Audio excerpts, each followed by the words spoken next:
बिस्मिल्लाहिर्रहमानिर्रहीम। अस्सलाम वालेकुम स्टूडेंट्स, आज हम पढ़ेंगे law of constant composition of law of definite fix proportional. अब क्या है, लॉ ऑफ कांस्टेंट कंपोजिशन को हम law of definite fix proportional भी बोल सकते हैं, और इसमें डेफिनेट मतलब फिक्स, प्रोपोर्शनल मतलब ratio. By the end of the 18th century, chemists show that a given compound has a definite constant composition. 18th century के एंड में ही क्या हुआ था कि ना, chemist show that the given compound has a definite constant composition. जो उसके कंपाउंड है, कोई भी, जैसे कंपाउंड हमने H2O ले लिया, वाटर ले लिया, या कोई भी कंपाउंड हमने ले लिया, ग्लूकोज ले लिया, NaCl ले लिया, कोई भी कंपाउंड है उसका सेम ही और फिक्स ही, डेफिनेट मतलब फिक्स ही क्या होगा, कांस्टेंट कॉम्पोजिशन होगी उसकी। फिक्स या कांस्टेंट जो है वो कॉम्पोजिशन होगी। कंपोजिशन मतलब नेचर। नेचर वो कैसे, जैसे मैंने वाटर ले लिया, अभी मैं आपको एग्जांपल भी देती हूँ। मैंने यहाँ पे वाटर ले लिया, एक टैप वाटर और रिवर इस, और क्या है, डिस्टिल वाटर। डिस्टिल वाटर वो जो हम लैब में एक्सपेरिमेंट परफॉर्म करते हैं तो उसके लिए यूज़ होता है वो डिस्टिल वाटर। और टैप वाटर वो जो हम नल और जो हम अपने घरों में यूज़ करते हैं वो टैप वाटर। अब टैप वाटर का क्या है कंपोजिशन, उसकी जो नेचर है वो सेम ही होगी। जैसे कि इसमें टैप वाटर में क्या है, H2O है, रिवर वाटर में क्या है, H2O है, डिस्टिल वाटर में भी क्या है, H2O। अब जो है H2O जो है, मतलब जो भी हम रिवर का ले लें या किसी पॉन्ड का ले लें,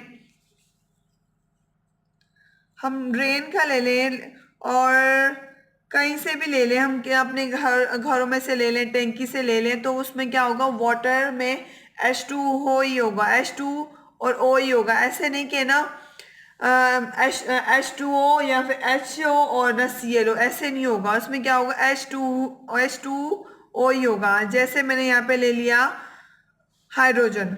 हाइड्रोजन क्या है, अब H2O क्या है, इसके पास भी 2 हाइड्रोजन है और ऑक्सीजन है, मतलब ये वाटर हो गया, टैप वाटर। रिवर में भी क्या है, H2O, ये 2 है, 2 है, H2O, मतलब रिवर का भी वही सेम है, और डिस्टिल वाटर में भी 2H2O ही है। तो H2O में कितने, 2, किसके हाइड्रोजन के पास कितने हैं, 2 है, और इसका जो है एटॉमिक वेट जो है वो 1 है। 16 का एटॉमिक वेट क्या है, ऑक्सीजन का एटॉमिक वेट क्या है, 16 है। यहाँ पे कोई नंबर नहीं लिखा हुआ तो इसलिए ये इसके पास कुछ भी नहीं है, तो 1 है। और इसके पास कितना है, इसके पास भी वही है, 2 हाइड्रोजन, 2 हाइड्रोजन और 1 एटॉमिक वेट, और इसने 16 ऑक्सीजन। अब ये क्या है, 2 1 जा 2, 16 क्या है यहाँ पे, 16 का 16 हमने लिख लेंगे। तो यहाँ ये क्या है, ये भी इवन है और ये भी इवन है, ये भी इवन है और ये भी इवन है, तो कैंसिल आउट हो सकते हैं। अगर ये इवन हो और ये ऑड हो तो कैंसिल नहीं होगा। जैसे यहाँ पे 2 हो, यहाँ पे 3 हो, यहाँ पे 5 हो, यहाँ फिर 7 हो, तो वो कैंसिल नहीं होगा। और यहाँ पे 2 और यहाँ पे ओड होगा और यहाँ पे इवन होगा तो भी कैंसिल नहीं होगा। और यहाँ पे इवन है तो यहाँ पे भी इवन है तो कैंसिल होगा। जैसे कि 2 1 जा 2, 2 8 जा 16, 2 1 जा 2 आ गया यहाँ पे 1, और ये क्या हुआ 8, और यहाँ ऐसे ही 2 1 जा 2 हो गया 8, अब 2 8 जा 16। अब 2 के टेबल से क्या होगा, ये कट हो रहा था इसलिए हमने काट दिया। तो यहाँ पे क्या है, 1:8, और यहाँ पे ये जो बीच में आ रहा है ये क्या है, रेशो है, 1:8, 1:8 और 1:8, मतलब कि इनके पास सेम ही कॉम्पोजिशन आ रही है वाटर की, और कांस्टेंट है और फिक्स है। भाई आप टैप वाटर की ले लें, रिवर की ले लें, और डिस्टिल वाटर की ले लें या रेन की ले लें, तो इसकी सेम ही कॉम्पोजिशन आएगी, इसकी सेम ही नेचर आएगी। और यही है लॉ ऑफ कांस्टेंट कॉम्पोजिशन में। अब इसमें क्या है, French chemist Louis proportional, also known as the constant composition, which states that different samples of the same compound always contain the same elements combined together in the same proportional by मास। अब मैंने आपको बता दिया कि French chemist था Louis प्रोस्ट ने इन 1799 में बताया था। और क्या किया था, result form law definite proportion also known as constant composition. इसकी क्या होगी, कांस्टेंट ही कंपोजिशन होगी। जैसे मैंने आपको एग्जांपल दी थी अभी, टैप वाटर की दी थी, रिवर की दी थी, डिस्टिलेशन वाटर की दी थी।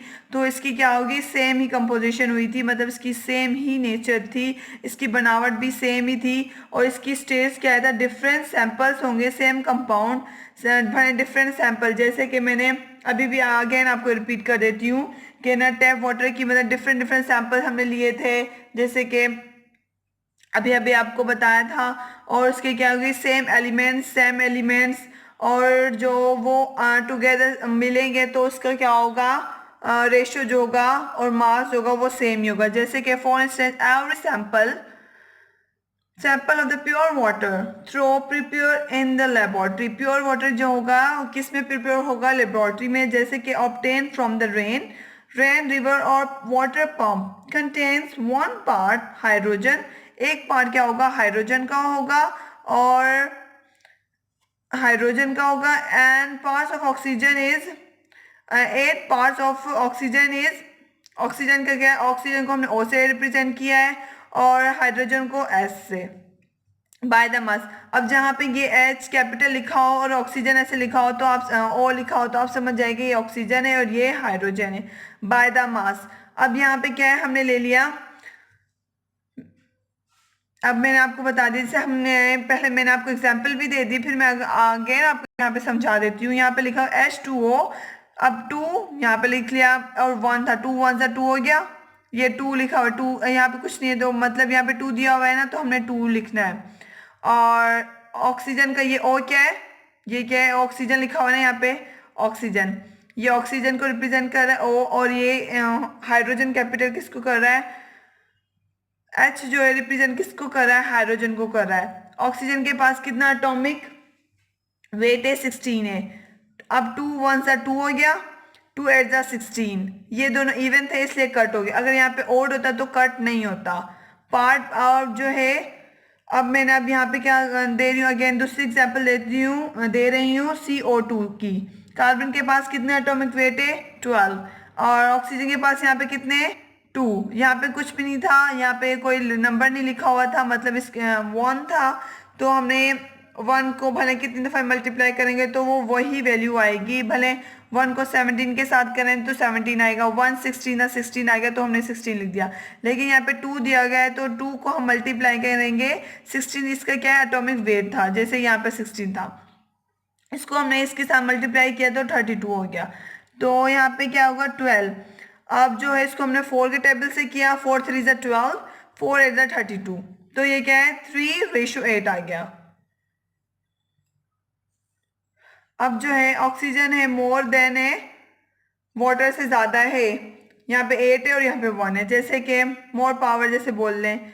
अब जो है हम ये पढ़े, one of the earliest illustrations of the law of the definite proportional is found in the work of Swedish and chemist J.J. Berzelius and 1779 in 1848।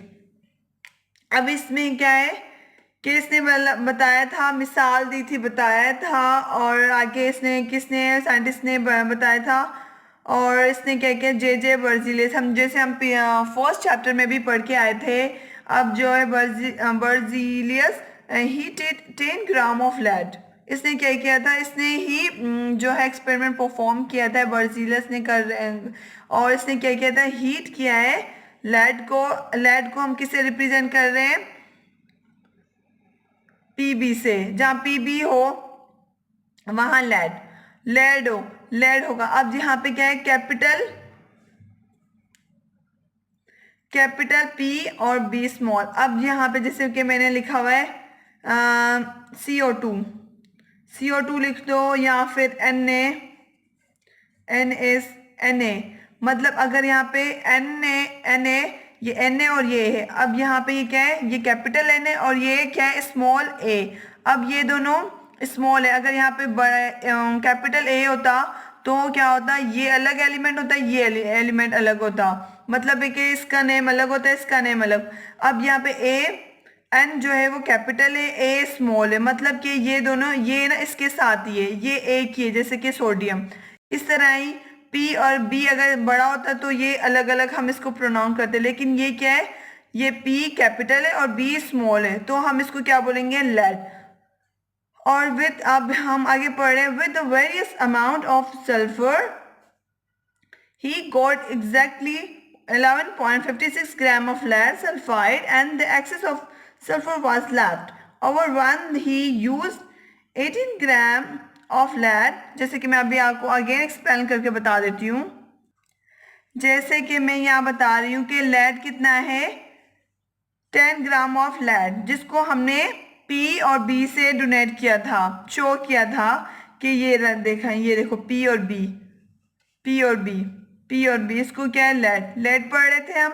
इसको हमने कितने लिए, 10 ग्राम ऑफ लेड, ये ले ली 10 ग्राम ऑफ लेड।